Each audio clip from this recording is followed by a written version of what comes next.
Hello guys, আসসালামু আলাইকুম। আশা করি সবাই ভালো আছেন। আজকে আমরা আসছি বাবু ভাইয়ের স্পেশাল মালাই চা খেতে। এই চা এতটাই বিখ্যাত যে অনেক দূর দূরান্ত থেকে অনেক মানুষ আসে শুধু এই চাটা খেতে। চা বাদেও এখানে বাবু ভাইয়ের স্পেশাল হোমমেড আইসক্রিম, দই, ফালুদা, লাবাং ইত্যাদি অনেক জিনিস পাওয়া যায়। প্রথমে ছোট একটা পাতিলে খাঁটি দুধ ঢেলে নিলেন এবং 3 কাপের জন্য 3 চামচ পরিমাণ দুধ দিলেন।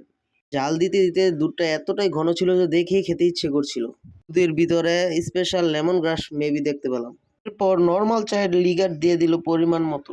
বাবু ভাই প্রতিদিন 200 থেকে 250 কাপ চা বিক্রি করে থাকেন এবং দোকানে পর্যাপ্ত পরিমাণ বসার ব্যবস্থা থাকায় আরাম করে খেতে পারে। ওনার স্পেশাল আইসক্রিম লাভাংসে পাইকারি সেল দিয়ে থাকেন এবং কেউ যদি নিতে চান ওনার সাথে যোগাযোগ করতে পারেন। পর স্বাদ মতো চিনি দিলেন এবং এক্সট্রা হোল ক্রিম দুধ দিলেন 3 চামচ। যেহেতু আমরা 3 জন তাই একসাথে 3 কাপ পরিমাণ চা তৈরি করছেন। তারপর ওনার স্পেশাল সিক্রেট মশলা দিলেন 3 কাপের জন্য 3 চামচ। এই স্পেশাল মশলার জন্যই চা এতটাই মজাদার হয়ে থাকে। আমার লাইফে অনেক জায়গায় অনেক রকমের চা খেয়েছি। বাবু ভাইয়ের চায়ে অন্যরকম একটা স্বাদই পাওয়া যায়, যা বাকি সবার মধ্যে খুঁজে পেলাম না। এরপর হলো আসল কাজ। লিকুইড ব্লেন্ডার মেশিন দিয়ে চায়ের লিগারগুলোকে একদম ফোম শেপে আনা হয় যাতে চাটা খেতে আরো জুসি ফিল হয়। যতক্ষণ পর্যন্ত একদম ফোম না হবে ততক্ষণ পর্যন্ত ব্লেন্ড করতেই থাকবেন। চায়ের লিগার ব্লেন্ড করে ফোম করার ফলে হয়তো চা এত সুস্বাদু হয়ে থাকে। এরপর নর্মাল হিটে চায়ের লিগারটাকে আবার গরম করতে দেন।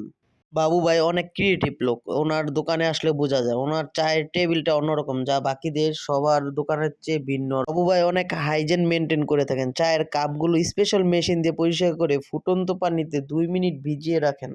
আমরা নরমালি চায়ের দোকানে দেখি শুধু পানি দিয়ে কাপ ধুয়ে চা পরিবেশন করে, কিন্তু বাবু ভাই সেরকম না। ফুটন্ত পানিতে কাপ ভিজিয়ে রেখে 2 মিনিট পর্যন্ত রেখে তারপর চা পরিবেশন করে। 2 মিনিট হওয়ার পর একটা লোহার ধাতব বস্তু দ্বারা গরম কাপগুলোকে নামিয়ে ফেলেন। হিটে দেওয়া সেই গরম লিগারকে একটি নির্দিষ্ট পরিমাণ হিট দিয়ে নামিয়ে ফেলেন এবং কাপে ঢালেন। এই হিটের উপরে চায়ের স্বাদ নির্ভর করে থাকে। একবার না খেলেই বুঝতে পারবেন না যে স্পেশাল মালাই চায়ের স্বাদটাই কেমন। বাবু ভাই 3 কাপে সমপরিমাণ চা পরিবেশন করছেন।